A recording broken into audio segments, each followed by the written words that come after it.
So I think that as a man, your happiness comes from feeling respected over feeling loved. Well, let me ask you a question. Okay, go ahead. If you're born into a dynasty, let's say a banking dynasty, and you're born a billionaire, and you have everything you've ever wanted ever, and money has absolutely no value at all, and a brand new Ferrari doesn't mean a thing. You could buy one every 10 minutes for the rest of your life, and money doesn't make you happy. What's the one thing that's gonna make you happy? Because if you're born with everything, if you're born with all this money, that you have no aspiration, nothing to actually grasp onto and trying to achieve, then money doesn't make you happy. Because because God's love is a disciplinarian love. It's a masculine love. It's like a father. A father shows love through putting you on the bike, letting you fall over, letting you hurt your knee, picking you back up, putting you back on the bike. That's how a father shows love, and God is the same. Okay. People come along to me and say, my life's shit, and I look at them and go, yes, it's gonna stay shit. When I'm sitting there and saying to men, look, life as a man is shit, it's always been shit. It's never been good. When men wake up and say, I'm depressed and life is hard and I'm sad and I'm struggling right now, I say, okay, throughout history, men have always struggled. Happiness is for children and women. Name a time in history it was better to be a man. Was it better to be a man in World War II? Was it better to be a man on the Titanic? Was it better to be a man in the Napoleonic Wars? Was it better to be a man when you were sitting in Vienna and the Mongol horde arrived, ready to decapitate any male and enslave all the females? When's it ever been good to be a man? Building the pyramids, was that fun? It's always sucked. The only time being a man ever is good is if you become an exceptional man, which is even something feminists admit. Because feminists sit and complain about men and say, well, men have this, men have that. But they're talking about 2% of men. Fascinating. They don't talk about all men. They say men have the best jobs. 2% of men have the best jobs. Most men carry trash. So you're talking crap. So everyone accepts that the best possible human experience that exists is the top 2% of men. Anything below that sucks as a man. You're better off being a chick. So what I say to men is, look, life's hard. It's always going to be hard. It's always going to suck. It always has. The only way to get out is to become excellent and perform at a level where your echelon is so high that you get to live this brand new experience. You need to become strong and smart and interesting and charismatic. You need to become rich, powerful, well-known, connected. You need to do it. I feel like as a man, you should always live for something bigger than yourself. I feel like that the true masculine imperative is to find a battle worth fighting for. That's why men have always gone to war, and some men died. That's how it's always been for men. As a man, your life shouldn't be about quantity, it should be about quality. And trying to live as long as possible, but being that porridge goo in the middle is not as important as living a shorter amount of time and getting to be the T-bone steak.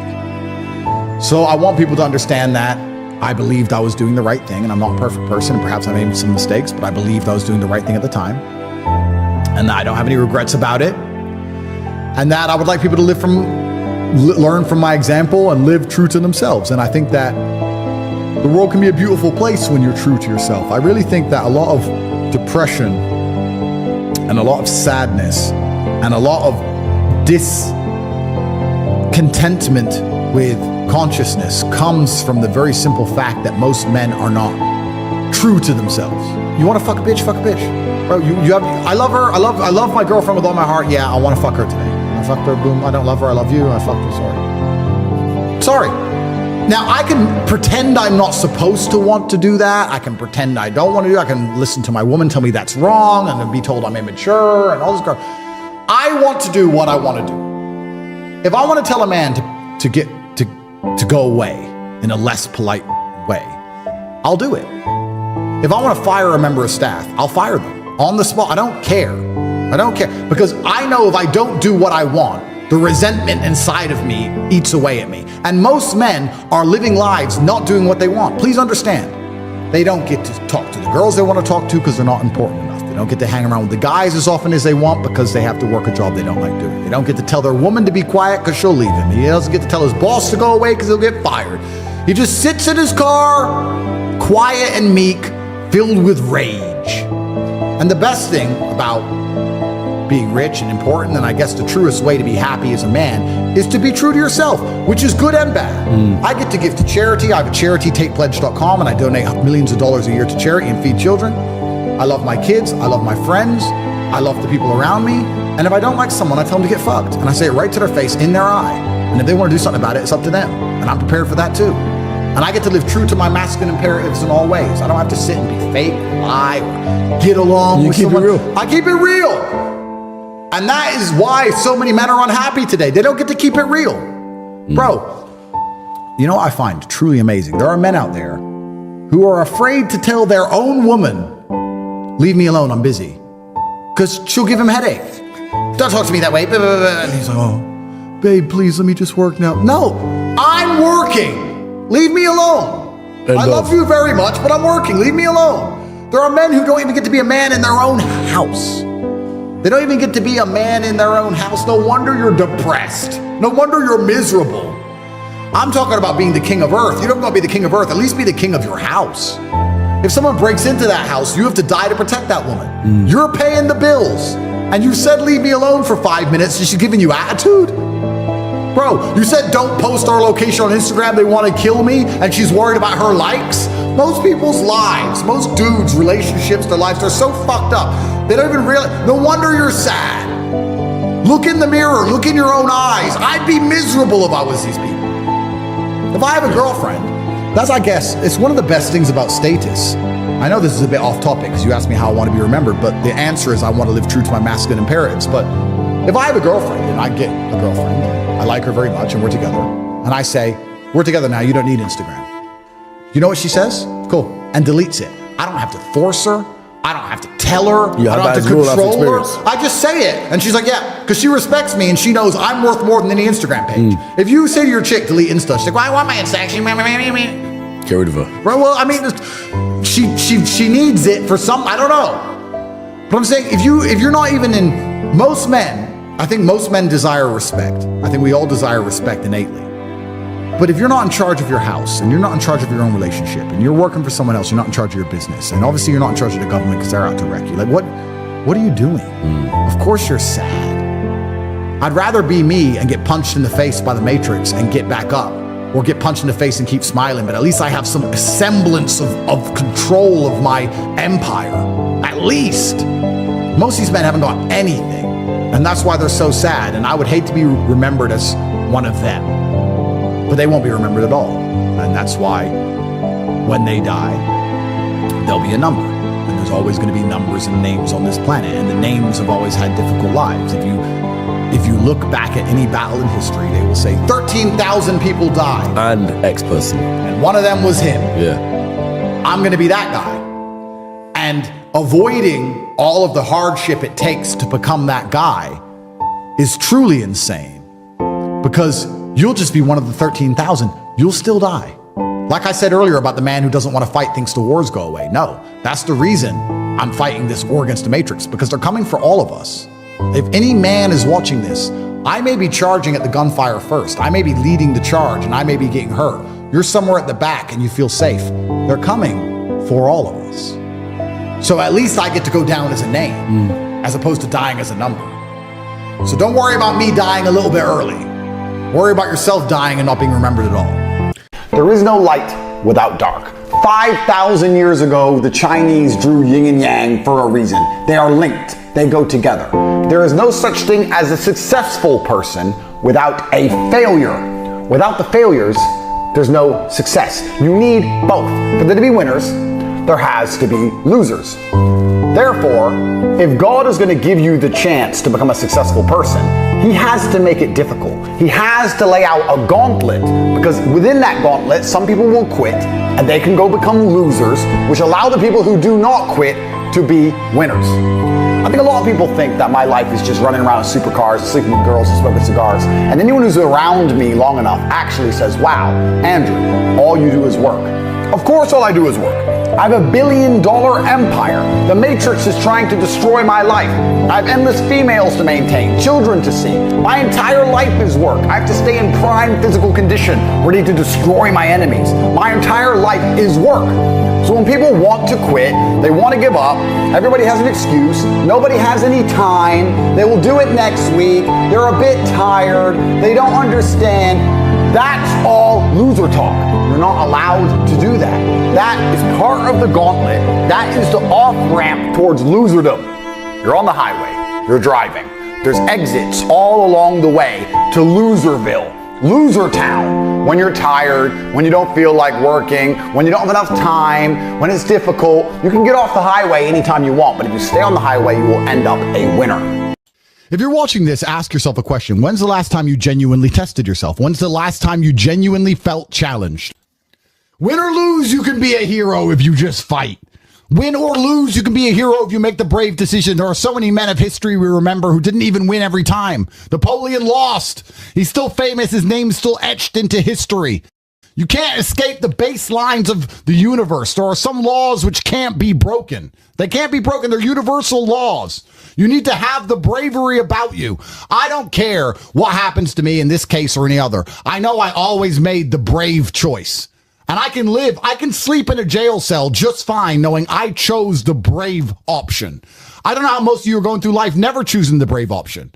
And think, oh, but I'm just being safe. It's cope. Safety's for women and children. It's not for men. And you have to make a decision now as a man, knowing you're going to lose, knowing you don't stand a chance, whether you're going to get in there and fight or you're going to come up with a bunch of excuses why you won't. You're looking for a reason not to do it, and you found a reason because someone told you not to do it. If you're going to go through life looking for people to tell you not to do something, you're always going to find somebody. This isn't about what anyone else wants to do. It's about you. What's your excuse? Oh, I have work in a few days. I have a black eye. So you can go in there like a man. Why are you so scared of losing? What's the worst that's going to happen? You have a black eye, you'll heal. When's the last time you even pushed yourself to do anything? When's the last time you got punched in the face? I miss my black eyes.